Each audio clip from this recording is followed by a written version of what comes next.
Dr.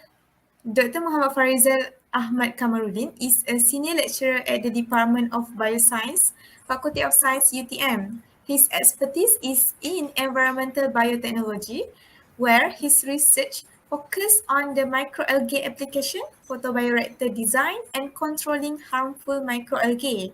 He is a project leader for Fundamental Research Grant investigating freshwater harmful algal bloom, which is control mechanism using fungal bioflocculation mixed with plant derivatives.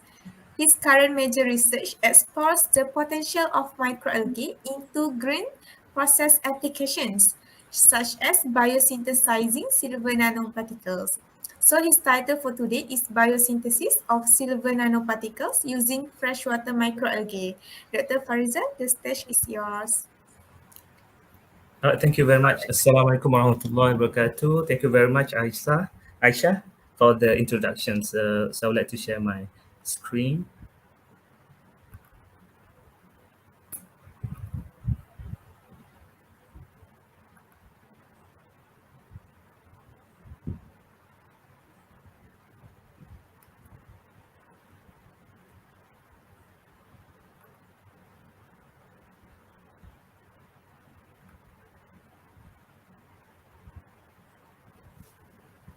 All right. Okay. Assalamualaikum warahmatullahi wabarakatuh, and good morning to all of you. So thank you very much, Aisha, for the nice introduction. So my name is Farizal Kamaroddin. I'm from Department of Biosciences, Faculty of Science, University Technology Malaysia. So for today, I would like to share with you the project that we plan to do. So basically, it's still at the early stage of the study, okay, entitled Biosynthesis of Silver Nanoparticle using freshwater microalgae. Basically, I'm not the expert in this nanomaterial or material science thing. So my background is I'm a biologist.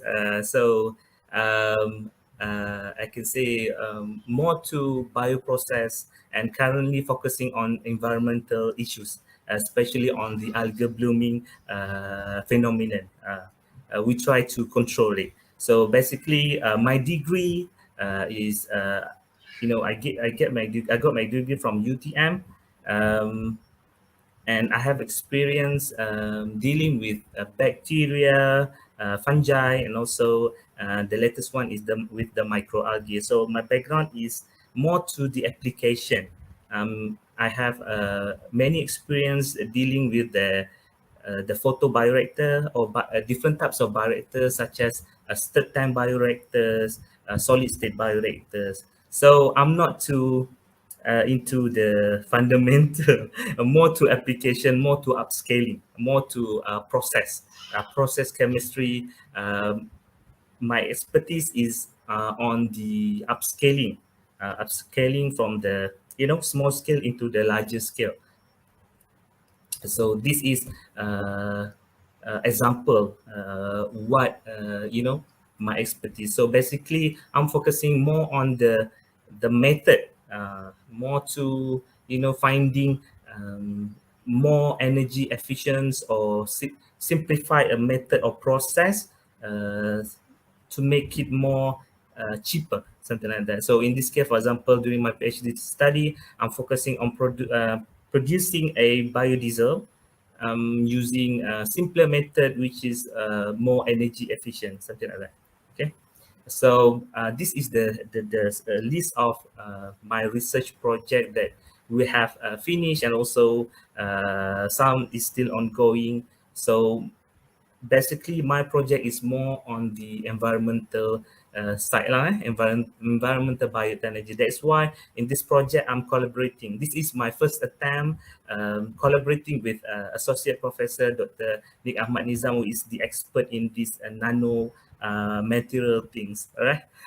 So I'm the one that going to in charge on the biological side, and Dr. Nick is going to expert on the other side, the characterization of the thing. So currently we have a master student that going to do this biosynthesis using the microalgae thing.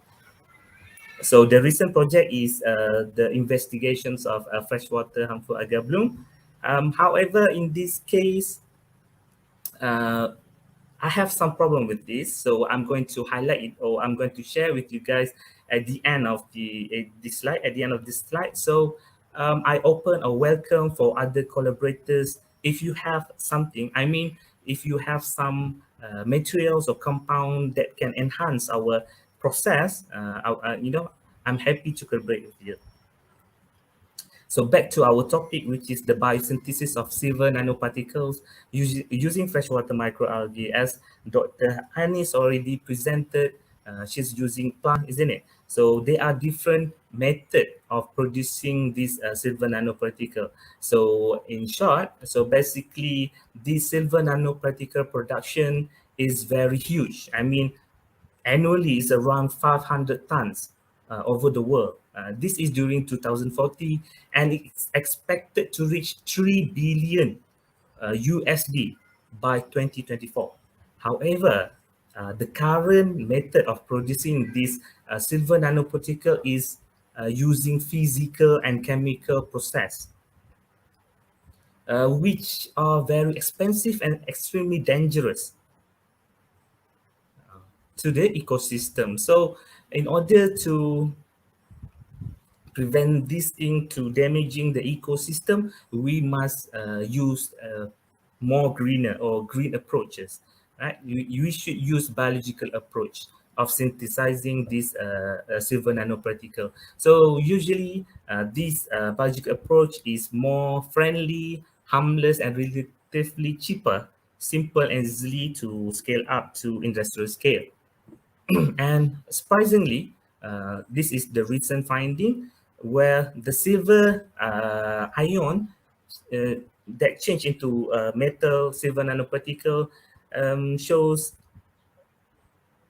low in toxicity level, however, did not affect their performance, which is very good. So means that by using the green synthesis or green process, they are more safer to the environment.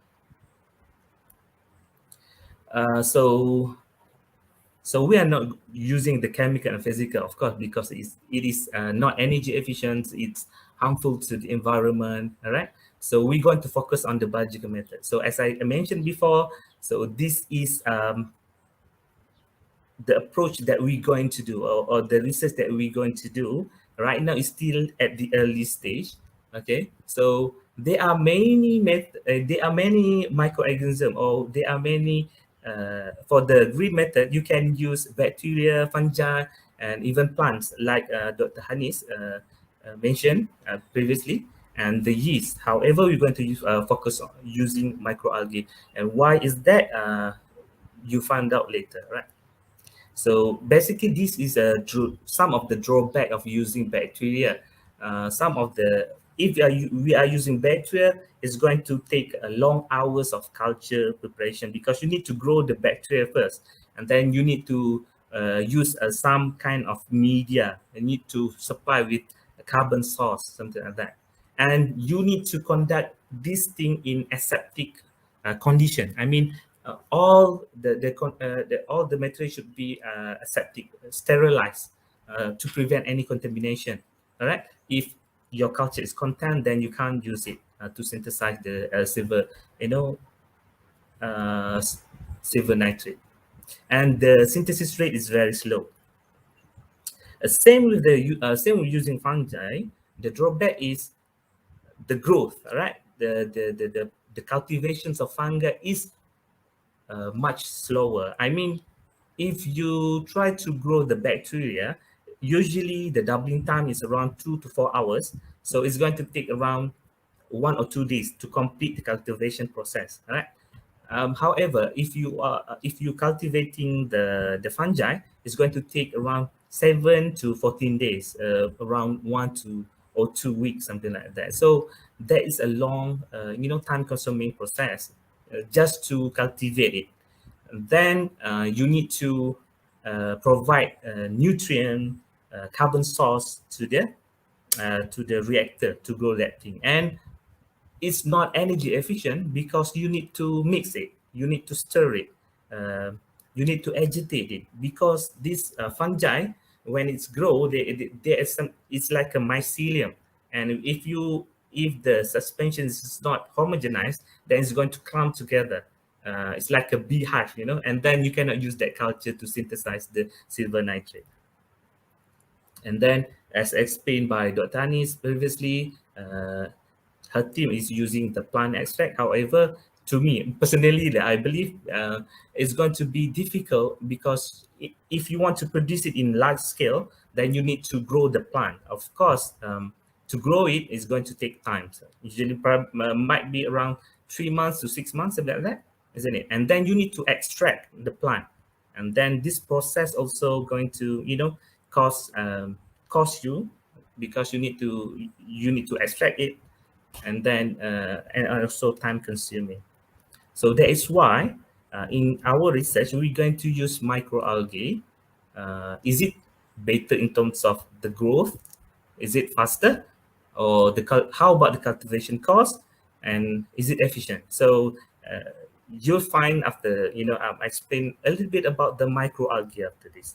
So in general, this is the process, the overall process of synthesizing the silver nanoparticle by using freshwater microalgae. So as you can see, it's going to start with the screening. So it's not on, when we talk about microalgae, it's not one species. Um, there are thousands of species of this microalgae. So means that you need to screen for the potential microalgae that can synthesize this silver nitrate into silver nanoparticles. So this is the first thing that we should do first, and then after that we need to optimize it. So we can optimize the condition, for example, the microalgae concentration. We can optimize the scale, the size. Is it in a small scale or is it in the larger scale? Or you can optimize other parameters, temperatures, something like that. Okay, and then after that you need to characterize it. So this is not my expertise. Of course, for the characterizations, Dr. Nick is going to involve in this part. And then of course we need to test it. Usually they're going to test it for antimicrobial testing, isn't it? So I believe many of you, because most of you are chemists, so you know about the silver nanoparticles and nanomaterial things, isn't it? However, I believe not many of you knows about microalgae. So in short, briefly, microalgae is like a bacteria.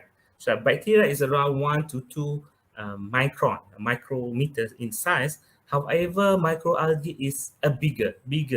It's like around 20 to 50 micron, and can go up to 200 micron, depending on the species. As I said before, there are thousand species of microalgae, and the most common one, as you can see there, such as spirulina, chlorella, dunaliella, and haematococcus. And usually, this microalgae is green in color. Why is it green? Of course, same like leaves or plants, isn't it? Because it contains chlorophyll in it. So these microalgae can produce their own food as long as you provide four main elements to this microalgae, such as the light for example, sunlight, nutrients, water, and the carbon source is carbon dioxide. So it's easier to grow. I believe it's easier to grow the microalgae because you just need to provide the carbon dioxide. The carbon source is carbon dioxide. As compared, if you want to grow the bacteria and fungi, the carbon source is probably from sugars or glucose, isn't it? We can grow it indoor for the cultivation. We can grow it indoor and outdoor. As long as you provide these four main elements to them, they can grow. And however, not all microalgae is a good algae. Ada juga yang bad lah kan. There is a bad microalgae. We call it as a harmful microalgae. And this harmful microalgae, it contains toxin in it. So it means that when the aquatic life consume or eat this microalgae, they're going to die because of the toxicity level is high in this microalgae. And we call this phenomenon as a alga bloom phenomenon. So alga bloom is a situation where these microalgae grow rapidly. So this microalgae is very high concentration uh, within short period of time. Why this thing happen? Because of certain things. So in general, the applications of microalgae, there are four main application lah. Usually in large scale. Usually people focusing on the microalgae for these four types of application. For example, the productions of biodiesel or biofuel, and then pharmaceutical product because it contain high antioxidant. For example, Haematococcus producing astaxanthin, so it contains high antioxidant properties in it. And then I believe many of you have heard about spirulina, isn't it? Spirulina is a food supplement which is rich in protein, enzyme, and vitamins, and fiber as fiber too. And the other applications of microalgae is to in a wastewater treatment. So in short, this is very simple setup. This is our lab to grow microalgae. So we can grow it as simple as in a shake flask, 250 ml shake flask. As I mentioned before, you can grow it as long as you provide all the four elements that I've mentioned before. All right. So this is the environment in our lab lah. So this is a small scale cultivations of the microalgae. Even in the indoor system, we can grow it up to 200 liter. This is the what we call it as a tubular photobioreactor. So this is some types of bioreactor that we can use. Yeah, this is different types of photobioreactor that we can use to grow the microalgae indoor. However, for the outdoor cultivation, it's very simple. As long as you can provide the sunlight, isn't it? So this is we grow it in a jar can, and then we integrated it. We integrate it with the solar panel to power the air pump to provide the air to the to the reactor. And we've managed to grow some of the microalgae on our building on the rooftop, a T02 building, and we managed to produce several. We managed to cultivate. We managed to produce several types of microalgae product from this. All right, this is a flow chart or system that you can grow outdoor. As long as you can provide this thing to the microalgae, then you can grow the microalgae easily. And then where can you find this algae? So algae is everywhere. Algae is everywhere. For example, if you look at the river, the canal, the lake, you can see the water is very greenish, isn't it? It's very green. So there's algae in it. You cannot see with your own eyes, is it? So if you took some water from the pond or from the river, and then you put it close to your window, after several days, the water is going to become greenish. So if you look it under the microscope, then you will find some of different size, different shape, different species of microalgae. So we can observe this microalgae, or we can identify this microalgae easily because the size is bigger. So we can use microscope with 400 magnification. No need to 1000 magnifications like bacteria.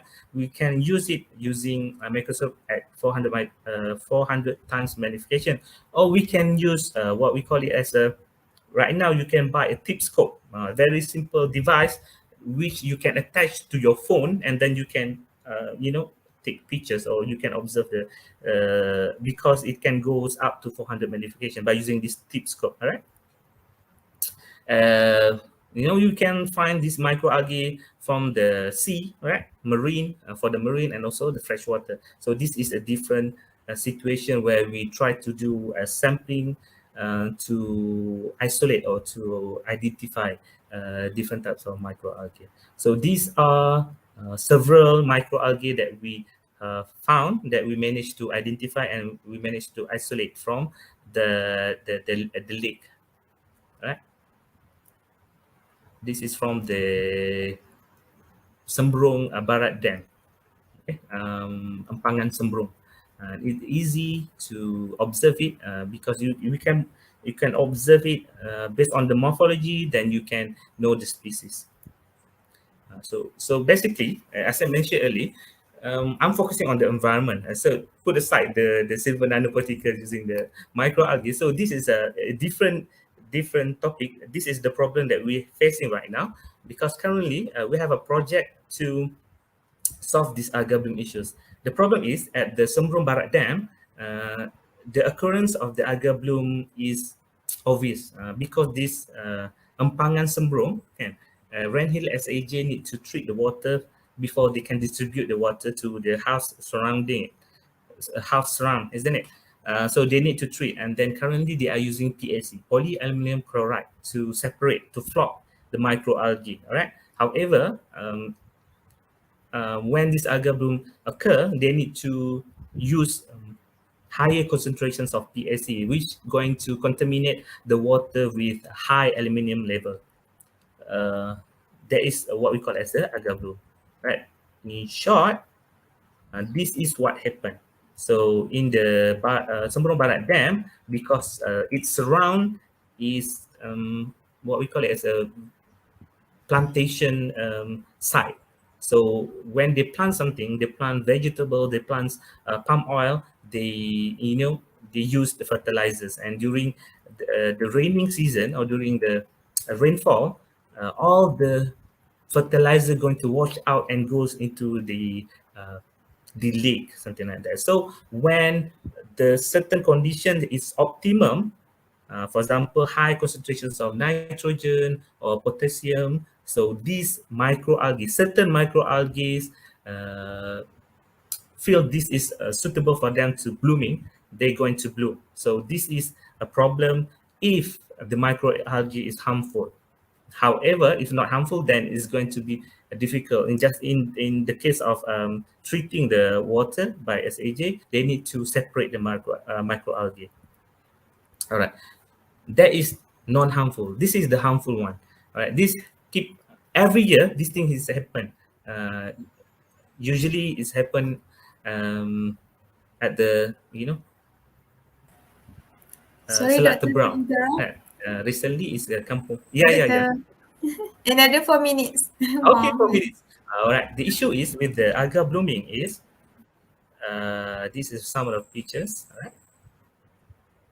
So currently we're developing a method on biofiltration by using fungal. Using fungi, we grow fungi, and then produce mycelia. And then because of the mycelia, because of the zeta potential is positively charged, and the algae is negatively charged. So when we mix it together, then going to neutralize the both of the thing. When it's neutral, then it's going to flop. However, the charge on the fungal is not very high. So I believe in the future, by using nanomaterial, we can enhance or we can increase the positive charge on the mycelia. So we can adhere or we can absorb this material into the mycelia. So when we apply this fungal bioflocculant to the site, then it can flock the algae easily. So if you have suggestion, or if you want to collaborate with us regarding these issues, please email me at farizal@utm.my, or you can contact Dr. Nick, right? So I think that's it. Thank you very much. Okay, thank you, Dr. Farizal.